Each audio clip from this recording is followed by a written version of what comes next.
നമസ്കാരം. പ്രധാന വാർത്തകൾ. കേരളത്തിൽ മാരിടൈം ബോർഡ് സ്ഥാപിക്കുമെന്ന് തുറമുഖ വകുപ്പ് മന്ത്രി കെ ബാബു.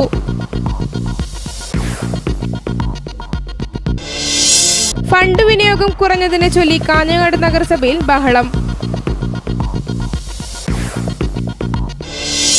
ഹോസ്റ്റർ സബ് ജയിൽ കുടിവെള്ള പദ്ധതിയുടെ ഉദ്ഘാടനം മന്ത്രി തിരുവഞ്ചൂർ രാധാകൃഷ്ണൻ നിർവഹിച്ചു. സ്വർണ്ണവിലയിൽ വീണ്ടും ഇടിവ്. പവന് 320 രൂപ കുറഞ്ഞ് 19,450 രൂപയായി.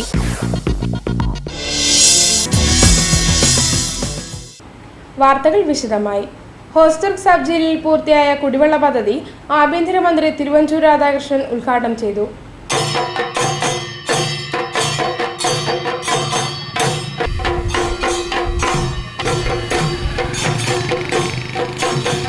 നമ്മൾ വെള്ളം കുടിക്കുക എന്ന് മാത്രമല്ല, അതോടൊപ്പം വെള്ളത്തിന് വേണ്ടി വിഷമിച്ചുകൊണ്ടിരിക്കുന്ന പാവങ്ങളായ ആളുകൾക്ക് അതിൻ്റെ പ്രയോജനം ലഭിക്കുന്നതിന് വേണ്ടിയുള്ള നടപടിയിലേക്ക് കൂടി പോവുക എന്നുള്ളത് നമ്മളുടെ ഒരു സാമൂഹ്യമായ കാഴ്ചപ്പാടിൻ്റെ ഭാഗമാണ്. അതാണ് ഇവിടെ വേറെ രൂപത്തിൽ നമ്മൾ ഉദ്ഘാടനം ചെയ്തിരിക്കുന്നത്. FM റേഡിയോ നിങ്ങൾക്ക് എല്ലാവർക്കും അറിയാം. ഇപ്പോൾ ജയിലിനകത്ത് വന്നു കഴിഞ്ഞാൽ ലോകമായിട്ട് നിങ്ങളങ്ങ് കട്ട് ഓഫ് ചെയ്ത് പോവുകയാണ്. അപ്പോൾ കൂടുതൽ സൗകര്യം ലഭിക്കുന്നതിന് വേണ്ടി FM റേഡിയോയുടെ സൗകര്യമുണ്ട്, പബ്ലിക് അഡ്രസ് സിസ്റ്റമുണ്ട്. ഇത് രണ്ടും കൂടി വരുമ്പോൾ അതിൻ്റെ പ്രയോജനവും നിങ്ങൾക്കെല്ലാവർക്കും ഉണ്ടാകും. അതോടൊപ്പം ഇവിടെ മറ്റ് ചില നടപടികൾ കൂടി നമ്മൾ എടുക്കുന്നുണ്ട്. ജയിലിൽ ചില ആളുകൾ പറയുന്നത് ജയിലിൽ കൂടുതൽ സൗകര്യമായി കഴിഞ്ഞാൽ പിന്നെ കയറിയാൽ പിന്നെ ഇറങ്ങില്ല, അതുകൊണ്ട് അത് സൂക്ഷിച്ചേ സൗകര്യം ഉണ്ടാക്കാവൂ എന്ന് നമ്മളെ ഉപദേശിക്കുന്ന ആളുകളും ഉണ്ട്. പക്ഷെ ഞാൻ നിങ്ങളോട് പറയുന്നു, നിങ്ങൾക്ക് കിട്ടേണ്ട എല്ലാ കൺസെഷനും മേടിച്ച് കഴിയുന്നത്ര വേഗം ഇവിടുന്ന് ഇറങ്ങിക്കണം. പക്ഷെ നാട്ടിൽ പോയി പഴയ പണി തുടങ്ങുകയും ചെയ്യരുത്. ഹോസ്ദുർഗ് സബ് ജയിലിൽ 13ാം ധനകാര്യ കമ്മീഷൻ അവാർഡിൽ ഉൾപ്പെടുത്തി പൂർത്തിയാക്കിയ കുടിവെള്ള പദ്ധതിയുടെയും FM റേഡിയോ സംവിധാനത്തിൻ്റെയും ഉദ്ഘാടനവും ജീവനക്കാർക്കുള്ള ക്വാർട്ടേഴ്സുകളുടെ ശിലാസ്ഥാപനവും കാഞ്ഞങ്ങാട് MLA E ചന്ദ്രശേഖരൻ്റെ അധ്യക്ഷതയിൽ ആഭ്യന്തരമന്ത്രി തിരുവഞ്ചൂർ രാധാകൃഷ്ണൻ നിർവഹിച്ചു. ഡോക്ടർ അലക്സാണ്ടർ IPS സ്വാഗതവും ശിവദാസ് K തൈപ്പറമ്പിൽ നന്ദിയും പറഞ്ഞു.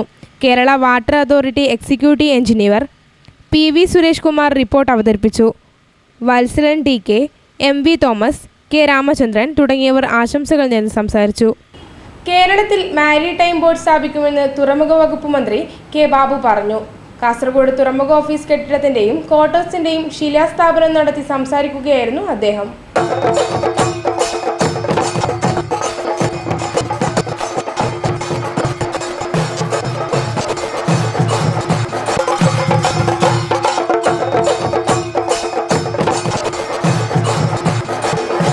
ഒന്നാം ഘട്ട വികസനത്തിൽ ഉൾപ്പെടുത്താൻ ഞങ്ങൾ ആലോചിച്ചത്, ഒന്ന് വിഴിഞ്ഞം പഴയ പോർട്ടാണ്, 2 കൊല്ലം പോർട്ടാണ്, 3ാമത് ആലപ്പുഴ മെറീന, അതുപോലെ കൊടുങ്ങല്ലൂർ, പൊന്നാനി, ബേപ്പൂർ, അഴീക്കൽ. ഇതാണ് ഒന്നാം ഘട്ടത്തിൽ ഞങ്ങൾ ലക്ഷ്യം വെച്ചിട്ടുള്ളത്. ഈ 6 തുറമുഖങ്ങളെ ബന്ധപ്പെടുത്തിക്കൊണ്ടുള്ള ചരക്ക് ഗതാഗതം കേരളത്തിൽ നടപ്പാക്കാൻ ഉദ്ദേശിക്കുകയാണ്. മാരിടൈം ബോർഡ് സ്ഥാപിക്കുന്നതിനുള്ള പ്രൊപ്പോസൽ കേന്ദ്രത്തിന് അയച്ചു കൊടുത്തിട്ടുണ്ട്. ഇത് രാഷ്ട്രപതിയുടെ പരിഗണനയിലാണ്. കാസർഗോഡ് തുറമുഖത്തിൻ്റെ വികസനം 2ാം ഘട്ടത്തിൽ നടപ്പിലാക്കും. 1ാം ഘട്ടത്തിൽ വിഴിഞ്ഞം, കൊല്ലം, ബേപ്പൂർ, അഴീക്കൽ തുടങ്ങിയവയുടെ വികസന പ്രവർത്തനമാണ് നടക്കുക. ചിലവ് കുറഞ്ഞ ചരക്കു ഗതാഗതത്തിന് അനുയോജ്യമായതാണ് കോസ്റ്റൽ ഷിപ്പിംഗ് എന്നും മന്ത്രി കൂട്ടിച്ചേർത്തു. ചടങ്ങിൽ NA നെല്ലിക്കുന്ന് MLA അധ്യക്ഷത വഹിച്ചു. നഗരസഭാ chairman TE Abdulla, CDCO chairman CT Ahammed Ali, നഗരസഭാ കൗൺസിലർ K അബ്ദുൾ റഹ്മാൻ തുടങ്ങിയവർ സംസാരിച്ചു. Kerala security employees union AITUC 6ാം സംസ്ഥാന സമ്മേളനം 2013 ഏപ്രിൽ 19, 20 തീയതികളിൽ കാഞ്ഞങ്ങാട് വെച്ച് നടക്കുമെന്ന് ഭാരവാഹികൾ വാർത്താ സമ്മേളനത്തിൽ അറിയിച്ചു. ശിവരാജ് പട്ടേൽ പറഞ്ഞതുപോലെ ഇന്ത്യയിലെ പോലീസും പട്ടാളവും നേവിയും CRPയും CSFും BSFും എല്ലാം ഉണ്ടെങ്കിൽ പോലും സുരക്ഷാ രംഗത്ത് സെക്യൂരിറ്റി തൊഴിലാളികൾ അവർക്കാണ് വേണ്ടത്ര വേതനവും സംരക്ഷണവും നൽകേണ്ടത് എന്നാണ് അദ്ദേഹം ഡൽഹിയിൽ വിളിച്ചുകൂട്ടിയ ഒരു സമ്മേളനത്തിൽ പറഞ്ഞത്. 19-ാം തീയതി രാവിലെ 9:30 നോർത്ത് കോട്ടച്ചേരിയിൽ നിന്നും പ്രകടനം ആരംഭിക്കും. പുതിയകോട്ട മാന്തോപ്പ് മൈതാനിയിൽ പ്രത്യേകം സജ്ജമാക്കിയ C കൃഷ്ണൻ നഗറിൽ നടക്കുന്ന പൊതുസമ്മേളനം AITUC അഖിലേന്ത്യാ സെക്രട്ടറിമാരിൽ ഒരാളായ ക്രിസ്റ്റഫർ ഫോൺസേക്ക ഉദ്ഘാടനം ചെയ്യും. Union general secretary KB Haneef അധ്യക്ഷത വഹിക്കും. ഇ ചന്ദ്രശേഖരൻ MLA, ഗോവിന്ദൻ പള്ളിക്കാപ്പിൽ തുടങ്ങിയവർ സംസാരിക്കും. ഗവൺമെൻറ് പ്രഖ്യാപിച്ച മിനിമം വേതനം നേടിയെടുക്കുന്നതിനും തൊഴിലാനുകൂല്യങ്ങളും തൊഴിൽ സുരക്ഷയും ഉറച്ചുവരുത്തുന്നതിനുള്ള ഇടപെടൽ ഇനിയും ശക്തമായി നടത്താൻ സംസ്ഥാന സമ്മേളനം ചർച്ച ചെയ്ത് തീരുമാനമെടുക്കും. പദ്ധതി ഫണ്ട് വിനിയോഗം കുറഞ്ഞതിനെ ചൊല്ലി കാഞ്ഞങ്ങാട് നഗരസഭാ യോഗത്തിൽ ബഹളം. നഗരസഭാ അധ്യക്ഷയുടെയും ഉദ്യോഗസ്ഥരുടെയും അനാസ്ഥയാണ് ഫണ്ട് വിനിയോഗം പകുതിയായി കുറയാൻ കാരണമെന്ന് പ്രതിപക്ഷത്തെയും ഭരണപക്ഷത്തെയും ചിലർ ചൂണ്ടിക്കാട്ടിയപ്പോൾ ഉപാധ്യക്ഷൻ അടക്കമുള്ള ഭരണപക്ഷത്തെ മിക്കവരും മൗനം പാലിച്ചു. 100% ചെലവഴിച്ച മലപ്പുറം നഗരസഭക്കും ഈ ഓർഡർ ബാധകമാണ്. 88%, 95% ചെലവഴിച്ച എല്ലാ നഗരസഭക്കും ഇത് ബാധകമാണ്. പിന്നെ ഈ ടാറ് വാങ്ങിയത് 2-3 നഗരസഭ മാത്രമേ വാങ്ങിയിട്ടു. അത് വാങ്ങിയത് കാസർഗോഡ് മുനിസിപ്പാലിറ്റി മെയിൻ്റനൻസ് ഗ്രാന്റ് എന്നാണ് അവർ കൃത്യമായിട്ട് പറഞ്ഞിട്ടുണ്ട്. അവർ കാണിച്ചിട്ടുണ്ട്. അവർ ചെയ്തത് മെയിൻ്റനൻസ് ഗ്രാന്റ് എന്നാണ്. അല്ലാണ്ട് ടാറ് വാങ്ങാൻ ചെല്ല ഒരു എക്സ്പെൻഡിച്ചർ ആവാൻ ഇവിടെ ആദ്യം മുതലേ പ്രശ്നങ്ങൾ എന്ന് പറഞ്ഞാൽ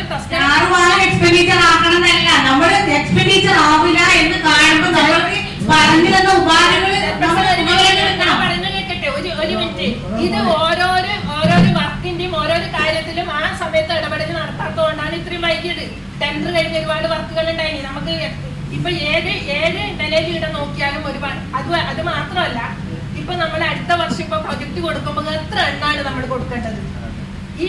ഈ സാധനം മുഴുവൻ സ്പിൽ ഓവർ ആയിട്ട് നമ്മൾ അവിടെ കൊടുക്കണം. DPCയിൽ അംഗീകരിക്കുമ്പോൾ ഒരു 10-100 ഇതുണ്ട്.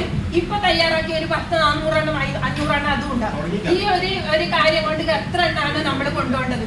അപ്പം ഇത് ചെയർപേഴ്സൺ ആ രീതിയിലേക്ക് പറഞ്ഞു പോകുന്നത് ശരിയല്ല. ടാറ് വാങ്ങാനുള്ള ഓർഡർ ഇതിന് മുമ്പേ ഉണ്ടായിരുന്നു. എല്ലാ നഗരസഭക്കും ടാറ് വാങ്ങാനുള്ള ഓർഡർ ഇതിന് മുമ്പേ കഴിഞ്ഞ ഭരണസഭയുടെ കാലത്തും കഴിഞ്ഞ കൗൺസിലിന്റെ കാലത്തിലും ഉണ്ടായിരുന്നു. പക്ഷെ ആരും ടാറ് വാങ്ങാൻ നിന്നില്ല. എക്സ്പെൻഡിച്ചർ ആക്കാൻ വേണ്ടിയിട്ട് മാത്രം ടാറ് വാങ്ങാൻ നിന്നില്ല. കാരണം അതിൽ ഒരുപാട് പ്രശ്നങ്ങൾ പിന്നെയും കിടക്കുന്നുണ്ട്. ഇതിന്റെ അധികം വരുന്ന പൈസ നമ്മൾ കണ്ടെത്തേണ്ട കാര്യം വേറെയും കിടക്കുന്നുണ്ട്. അത് നമുക്ക് ബാധ്യത തന്നെയാണ്. നമ്മൾ ഇതിൽ പറഞ്ഞ റേറ്റിന് നമുക്ക് ടാറ് കിട്ടിയില്ല. ആ ടാറ് കിട്ടാതിരിക്കുമ്പോൾ നമ്മൾ പിന്നെ ഓൺ ഫണ്ടിൽ ആ പൈസ നമ്മൾ കണ്ടെത്താൻ അത് നമുക്ക് പ്രശ്നം തന്നെയാണ്. അപ്പൊ ആ രീതിയിൽ മാത്രം പറയുന്നത് ശരിയല്ല. അതുമല്ല, ഇപ്പം പിന്നെ മെയ് പകുതിയോട് കൂടിയിട്ട് നമ്മുടെ എല്ലാ കമ്പ്യൂട്ടറിൽ പോയി ലോക്കായിട്ട് നിൽക്കും. അതിന്റെ ഒരു സംവിധാനം ഇവിടെ ചെയ്തിട്ടില്ല. അപ്പൊ ഈ ഒരു രീതിയിൽ പറഞ്ഞു പോകുന്നത് ശരിയല്ല. എല്ലാ കൗൺസിലും നമ്മളിങ്ങനെ പറഞ്ഞു പോവാതെ എല്ലാവരും ഇരുന്ന് നിങ്ങൾ ഒന്നിച്ച് കൂടി ഇരുന്ന് ചർച്ച ചെയ്ത് തീരുമാനമെടുക്കുന്ന ഏതെങ്കിലും സമയമുണ്ട്. ഏതെങ്കിലും സമയത്ത് നിങ്ങൾ എല്ലാ ഈ പിന്നെ ഭരണസമിതിയുടെ ആൾക്കാരെല്ലാം ഒന്നിച്ച് ചെയർമാൻ ഒരു സമയത്ത് വരും. എല്ലാവരും കൃത്യമായ ഒരു സമയത്ത് വന്നിട്ട് ഇത് ചർച്ച ചെയ്തിട്ടുണ്ടെങ്കിൽ നിങ്ങൾ നടക്കേണ്ടിയാ. അതുകൊണ്ടല്ലേ ഈ പ്രശ്നങ്ങളെല്ലാം വന്നത്. പറയുമ്പോൾ ചെയർമാൻ അങ്ങനെ വച്ചുപിടിച്ചിട്ട് കാര്യങ്ങൾ പറയണ്ട. നഗരസഭയുടെ ചരിത്രത്തിൽ ഇങ്ങനെയൊരു ഫണ്ട് വിനിയോഗക്കുറവ് ഉണ്ടായിട്ടില്ലെന്ന് CPM കൗൺസിലർ PV മോഹനൻ പറഞ്ഞു.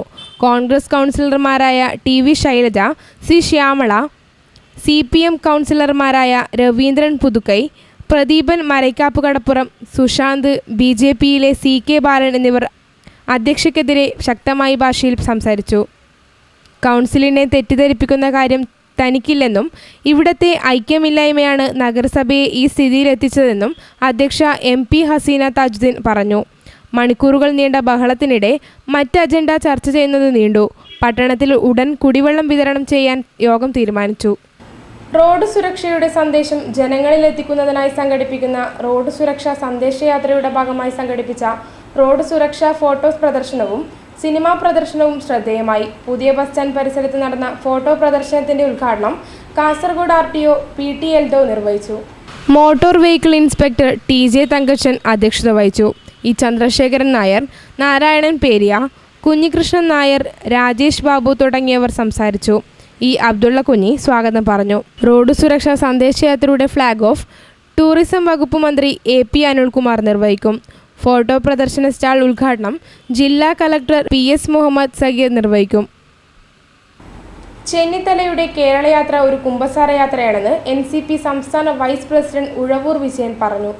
KPCC പ്രസിഡന്റ് ശ്രീ രമേശ് ചെന്നിത്തലയുടെ നേതൃത്വത്തിൽ കാസർഗോഡ് നിന്ന് ആരംഭിക്കുന്ന കേരള യാത്ര ഒരു കുമ്പസാര യാത്രയായി പരിണമിക്കും എന്നുള്ള കാര്യത്തിൽ യാതൊരു സംശയവുമില്ല.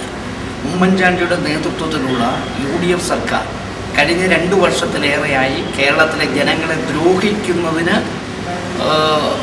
ഉള്ള ഒരു പരിഹാരം എന്നുള്ള നിലയിലുള്ള ഒരു വിലാപയാത്രയായും ഇതിനെ കണക്കാക്കുന്നതിൽ തെറ്റില്ല എന്നുള്ള അഭിപ്രായമാണ് എനിക്കുള്ളത്. ഈ ഭരണത്തെ സംബന്ധിച്ച് പറയുകയാണെങ്കിൽ ജീവിതത്തിൻ്റെ സമസ്ത മേഖലയിലും ദുരിതം വിതച്ചുകൊണ്ട് മുൻപോട്ട് പോയിക്കൊണ്ടിരിക്കുകയാണ്. തമ്മിൽ തല്ലി ചേരിപ്പോരുമാണ് ഇവരുടെ മുഖമുദ്ര. ഇപ്പോൾ തന്നെ യൂത്ത് കോൺഗ്രസ് ഐയുടെ ഇലക്ഷൻ മുഖാന്തരം രാജ്യത്തെമ്പാടും കലാപം ഉയർന്നുകൊണ്ടിരിക്കുകയാണ്. സംസ്ഥാന പോലീസിനെ കൊണ്ട് പോലും നിയന്ത്രിക്കാൻ പറ്റാത്ത തരത്തിലുള്ള കൂട്ടത്തല്ലാണ് മലബാർ മേഖല അടക്കമുള്ള പല മേഖലകളിലും ഇപ്പോൾ നടന്നുകൊണ്ടിരിക്കുന്നത്. കേന്ദ്ര സേനയെ ഇനി തെരഞ്ഞെടുപ്പ് ബൂത്തുകളിൽ എത്തിക്കേണ്ടതായ ഒരവസ്ഥയിൽ യൂത്ത് കോൺഗ്രസ് മാറിക്കഴിഞ്ഞിരിക്കുകയാണ്. ഉമ്മൻചാണ്ടി സർക്കാർ 2.5 വർഷമായി നടത്തിക്കൊണ്ടിരിക്കുന്ന ജനദ്രോഹ നടപടികളുടെ പാപം കഴുകിക്കളയുന്നതിനു വേണ്ടിയുള്ള കുംഭസാര യാത്രയാണ് രമേശ് ചെന്നിത്തലയുടെ നേതൃത്വത്തിലുള്ള കേരളയാത്രയെന്ന് NCP സംസ്ഥാന വൈസ് പ്രസിഡന്റ് ഉഴവൂർ വിജയൻ പറഞ്ഞു. കേരളയാത്ര തിരുവനന്തപുരത്ത് എത്തിച്ചേരുന്നതിന് മുമ്പ് തന്നെ സർക്കാരിന്റെ അന്ത്യയാത്ര ഉറപ്പാണെന്നും അദ്ദേഹം കൂട്ടിച്ചേർത്തു. NSC സംസ്ഥാന പ്രസിഡന്റ് റഫീഖ് പാണപ്പുഴയും അദ്ദേഹത്തോടൊപ്പം ഉണ്ടായിരുന്നു. ഇടവേള. ഹൃദയം തൊട്ടറിഞ്ഞ പാരമ്പര്യം. കണ്ണൻസ് കാഞ്ഞങ്ങാട്. മഞ്ഞു പെയ്യും വസന്തം. മലയാളിക്ക് എന്നും മംഗല്യകാലം. മംഗല്യപ്പട്ടിന് മറുനാട് തേടുന്ന മലബാറുകാരോടായി മാനത്തെ മാലാഖമാർ ചൊല്ലി. കാഞ്ഞങ്ങാട് കണ്ണൻസിലെ പട്ടല്ലേ മലബാറിലെ മംഗമാരുടെ മംഗല്യപ്പട്ട്. വർണ്ണ വസ്ത്രങ്ങളുടെ മായാ പ്രപഞ്ചവുമായി, വിവാഹ വസ്ത്രങ്ങളുടെ അമൂല്യ ശേഖരങ്ങളുമായി വീണ്ടും കണ്ണൻസ് കാഞ്ഞങ്ങാട് നിങ്ങളെ വിസ്മയിപ്പിക്കുന്നു. ഈ കല്യാണകാലം ആഘോഷമാക്കാൻ Kannans Kanhangad, main road, Kanhangad. Phone number 0467220467. വാർത്തകൾ തുടരുന്നു. നീലേശ്വരം തൈക്കടപ്പുറം നടുവിൽ പള്ളി നജാത്തുൽ ഇസ്ലാം മദ്രസ ഉദ്ഘാടനവും മതപ്രഭാഷണവും 2013 ഏപ്രിൽ 20 മുതൽ 24 വരെ മർഹൂം P. അബൂബക്കർ ഹാജി നഗറിൽ വെച്ച് നടക്കുമെന്ന് സംഘാടകർ വാർത്താ സമ്മേളനത്തിൽ അറിയിച്ചു. ഏപ്രിൽ 20 ശനിയാഴ്ച വൈകുന്നേരം 4 മണി മുതൽ 7 മണി വരെ സ്ത്രീകൾക്ക് മദ്രസ സന്ദർശനവും രാത്രി 7 മണിക്ക് നടക്കുന്ന ദുആ മജ്ലിസിന് സയ്യിദ് ജിഫ്രി മുത്തുക്കോയത്തങ്ങൾ നേതൃത്വം നൽകും. തുടർന്ന് രാത്രി 8 മണിക്ക് മദ്രസ വിദ്യാർത്ഥികൾ അവതരിപ്പിക്കുന്ന ബുർദ മജ്ലിസും ഉണ്ടാകും. 21 വൈകുന്നേരം 4 മണിക്ക് മദ്രസ ഉദ്ഘാടനം പാണക്കാട് സയ്യിദ് മുനവർ അലി ശിഹാബ് തങ്ങൾ നിർവഹിക്കും. ജമാലുദ്ദീൻ മുസ്ലിയാർ വയനാട് അധ്യക്ഷതയും അൽഹാജ് അബ്ദുൽ അസീസ് ഫൈസി സ്വാഗതവും പറയും. ചടങ്ങിൽ നരകത്തിലെ സ്ത്രീകൾ എന്ന വിഷയത്തെക്കുറിച്ച് ഡോക്ടർ ഫാറൂഖ് മുഖ്യപ്രഭാഷണം നടത്തും.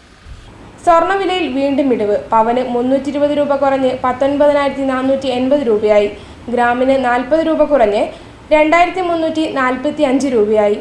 തുടർച്ചയായ ദിവസങ്ങളിൽ വിലയിടിവ് നേരിട്ട പൊന്നിന് ബുധനാഴ്ച കാര്യമായ ക്ഷതമേറ്റിരുന്നില്ല. പവൻ വില മാറ്റമില്ലാതെ 19,800 തന്നെ നിന്നു. എന്നാൽ ദേശീയ തലത്തിൽ തുടർച്ചയായ 4ാം ദിവസവും വില താഴോട്ട് പോയിരുന്നു. 10 ഗ്രാം സ്വർണത്തിന് ബുധനാഴ്ച 90 രൂപ കുറഞ്ഞ് 26,350 20 മാസത്തിനുള്ളിലെ ഏറ്റവും കുറഞ്ഞ വിലയാണിത്. ഇതേ തുടർന്നാണ് സംസ്ഥാനത്തും വില കുറഞ്ഞത്. 2011 ആഗസ്റ്റ് 17 ശേഷം ആദ്യമായാണ് സ്വർണം ഈ നിലവാരത്തിലേക്ക് താഴുന്നത്. വിൽപ്പന സമ്മർദ്ദം അല്പം കുറഞ്ഞെങ്കിലും കാര്യമായ വാങ്ങലുകാരില്ലാത്തതാണ് ബുള്ളിയൻ വിപണിയിൽ സ്വർണത്തിൻ്റെ വിലയിടിച്ചത്. ജില്ലയിൽ യൂത്ത് കോൺഗ്രസ് മണ്ഡലം തിരഞ്ഞെടുപ്പ് പൂർത്തിയായ 26 മണ്ഡലങ്ങളിൽ 19 മണ്ഡലവും A വിഭാഗം നേടിയതായി അവകാശപ്പെട്ടു. ഇപ്പോൾ ഏകദേശം 200ഓളം മെമ്പർമാർ വോട്ട് ചെയ്തു. ഈ പുതിയ സംവിധാനത്തിലൂടെ കോൺഗ്രസ് ശക്തിപ്പെട്ട് ഈ പ്രവർത്തനം ഇനിയും ഉഷാറായി മുമ്പോട്ട് പോകുമെന്നുള്ളതിൻ്റെ സൂചനയാണ് ഇപ്പോൾ ഇവിടെ നടന്നുകൊണ്ടിരിക്കുന്ന പോളിങ്ങിലൂടെ നമുക്ക് മനസ്സിലാക്കാൻ സാധിക്കുന്നത്. 6 ദിവസങ്ങളിലായി നടന്നുവന്ന കോട്ടപ്പുറം മഖാം ഉറൂസ് മുബാറക്കും മതവിജ്ഞാന സദസ്സും സമാപിച്ചു. സമാപന സമ്മേളനം പാണക്കാട് സയ്യിദ് ഷഫീഖ് അലി ശിഹാബ് തങ്ങൾ ഉദ്ഘാടനം ചെയ്തു. കോട്ടപ്പുറം ഇസ്ലാഹുൽ ഇസ്ലാം സംഘം പ്രസിഡന്റ് E. കുഞ്ഞബ്ദുള്ള അധ്യക്ഷത വഹിച്ചു. മുസ്തഫ ഹാജി സ്വാഗതം പറഞ്ഞു. ഒരുങ്ങുക നാളേക്കായി എന്ന വിഷയത്തെക്കുറിച്ച് കബീർ ഫൈസി ചെറുക്കോട് പ്രഭാഷണം നടത്തി. തുടർന്ന് ദിഗർ ഹൽഗയും പ്രാർത്ഥനാ സംഗമവും നടന്നു. പ്രധാന വാർത്തകൾ ഒരിക്കൽ കൂടി. കേരളത്തിൽ മാരിടൈം ബോർഡ് സ്ഥാപിക്കുമെന്ന് തുറമുഖ വകുപ്പ് മന്ത്രി K. Babu.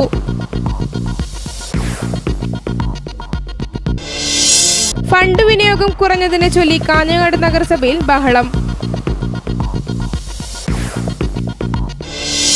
Hostel sub jail കുടിവെള്ള പദ്ധതിയുടെ ഉദ്ഘാടനം മന്ത്രി തിരുവഞ്ചൂർ രാധാകൃഷ്ണൻ നിർവഹിച്ചു. സ്വർണ്ണവിലയിൽ വീണ്ടും ഇടിവ്. പവന് 320 രൂപ കുറഞ്ഞ് 19,480 രൂപയായി. വാർത്തകൾ കഴിഞ്ഞു. നമസ്കാരം.